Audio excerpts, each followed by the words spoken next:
विनय नरवाल की पत्नी पर टूटी ट्रोल आर्मी, ब्रिगेडियर ने संभाला मोर्चा, अकेले पड़ गए भारी, सब हुए हैरान, मुस्कुराहट में पड़ी खलल, एजेंडा हुआ ध्वस्त, अब नहीं चलेगी चालाकी।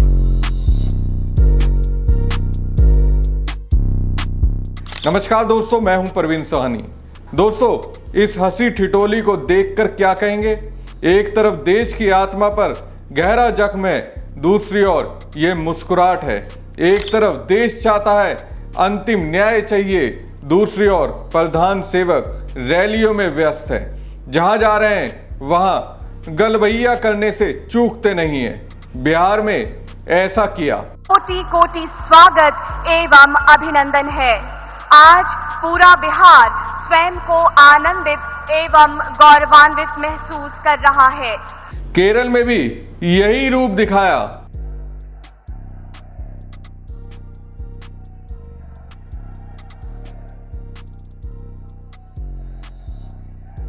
और अब आंध्र प्रदेश में बदस्तूर साहब की एक खूबसूरती जारी है।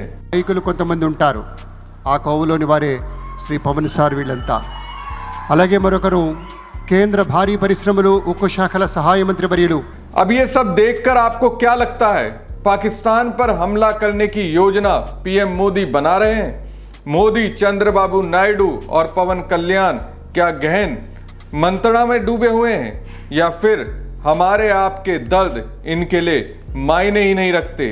पूरा देश रो रहा है, शोक मना रहा है, लेकिन नीतीश, शशि थरूर और नायडू पवन कल्याण के साथ मोदी हंसी ठाके लगाने में बिजी हैं। अब इस पर क्या कहेंगे? इन्हें कोई कुछ नहीं कहेगा, इन्हें जो करना होगा वो करेंगे।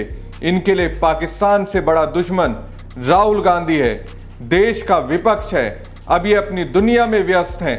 देश में कश्मीरी और मुसलमानों पर छिटमुट अटैक हो रहे हैं। खुद को पक्के वाला सनातनी बताने वाले ऐसा कर रहे हैं। ऐसा लगता है जैसे कह रहे हो, वाह क्या बात है, शानदार कर रहे हो, करते रहो।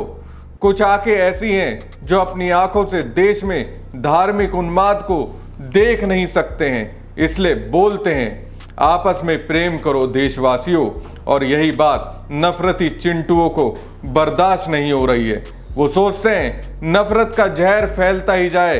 ऐसी एक महिला है जिन्होंने इन नफरती गुंडों से देश के लोगों को बचाने की नसीहत दी, हिंदू मुस्लिम एकता की बात कह दी, पहलगाम घटना को सिर्फ धर्म के चश्मे से नहीं देखने की नसीहत दी। उसके पीछे नफरती चिंटुओं का गिरोह या कहें ट्रोल आर्मी पड़ गई, लेकिन एक ब्रिगेडियर ने उस ट्रोल आर्मी को तरीके से जवाब दिया, गाल पर जोरदार तमाचा मारा। ब्रिगेडियर की बात आपको सुनाऊंगा, लेकिन उससे पहले शहीद की पत्नी की बात को सुनिए। I just want the entire nation to pray for him, that wherever he is, he's in peace, he's healthy, and he's at peace. That's the only thing that I want. There is one more thing that I want. I do not want any hatred towards anybody. This is what is happening. People going against Muslims or Kashmiris, we don't want this. We want peace and only peace. Of course we want justice. Of course the people that have done wrong with him should be punished. All of us are going to blood are donated. ये हिमांशी हैं, lieutenant विनय नरवाल की पत्नी।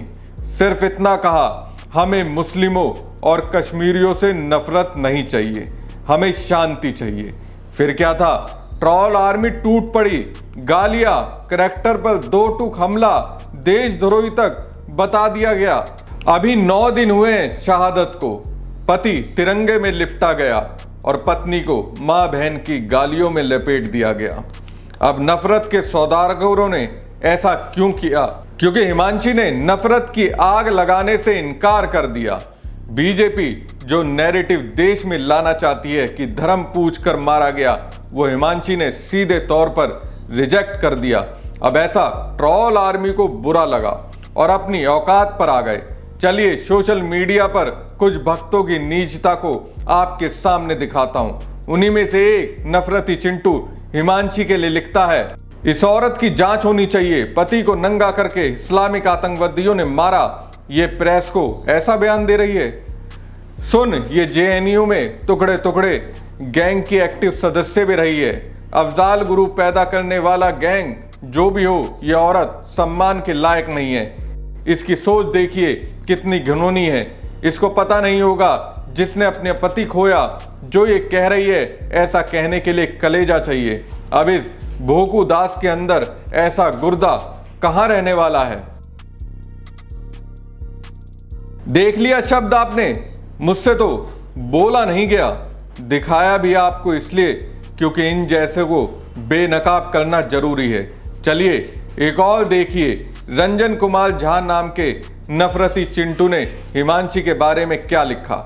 संभव है 30 दिन में विनय नरवाल को भूल जाए और दूसरी शादी के लिए लड़का देखना शुरू कर दे। एक और ने लिखा, इसके लिखे नीच शब्दों को गौर से सुनिए। इस औरत के पति को इसलिए मारा गया क्योंकि वो हिंदू था, उसे कलमा नहीं आता था, उसके लिंग का खतना नहीं हुआ था। पहलगाम हमले में दरिंदगी के साथ मारे गए नेवी अफसर की 3 दिन रही पत्नी है ये औरत, जो बोल रही है घटना को हिंदू मुस्लिम से मत जोड़ो। मैं इतना तो कहूंगा कि ये औरत 3 दिन में खा गई अपने पति विनय नरवाल को। परवरिश की गलती है, परवरिश इसकी नफरती माहौल में हुई होगी, इसलिए इसे नफरती दुनिया मिली। अब ये नफरत का जहर उगल रहा है। अब एक और भोकू लाल की और से हिमांशी पर किए गए कमेंट को देखिए। इसकी भाषा से लग रहा है ये चुनाव लड़ेगी और इसका इसके पति के साथ संबंध अच्छे नहीं होंगे।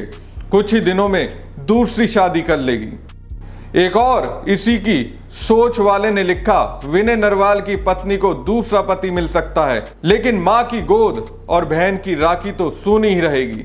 7 दिन के साथ में तो यही होता है। बहन कहती है कलमा आता है और गोली मार दी। पत्नी कहती है हिंदू मुस्लिम से मत जोड़ो। अब ऐसा लग रहा है दोस्तों, भारत में शांति की मांग करने वालों को गाली खाने के लिए तैयार रहना चाहिए।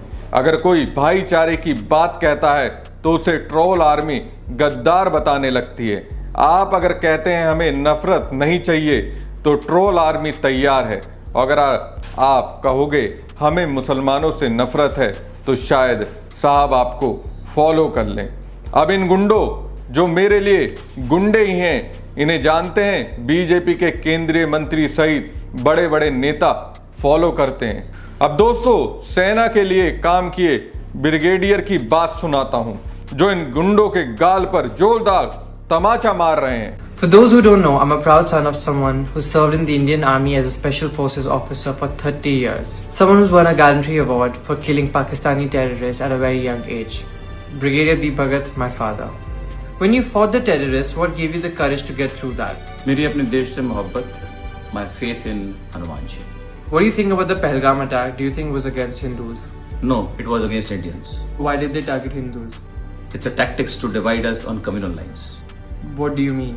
सब कुछ ना एक प्ले के अनुसार चल रहा है। उनसे धर्म के बारे में पूछना, उनका कलमा पढ़वाना, कुछ लोगों को जिंदा छोड़ देना ताकि वो इन सब चीज के बारे में सबको बताएं।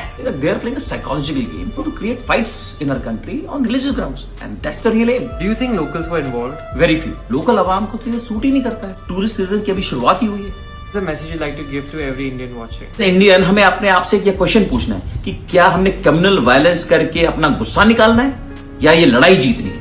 यह ब्रिगेडियर दीप भगत भारतीय सेना में स्पेशल फोर्सेस के जांबाज ऑफिसर रहे हैं। देश के लिए जंग लड़ी, पाकिस्तान के कुख्यात आतंकवादियों को मार गिराया, इस देश को सुरक्षित रखने के लिए रात दिन एक किए। इन्होंने क्या कहा सुना आपने? पहलगाम में आतंकियों की ओर से धर्म पूछकर 26 लोगों की जान लेने पर से पर्दा उठा दिया। आतंकी और पाकिस्तान का क्या मकसद है उसे इन्होंने डिकोड किया।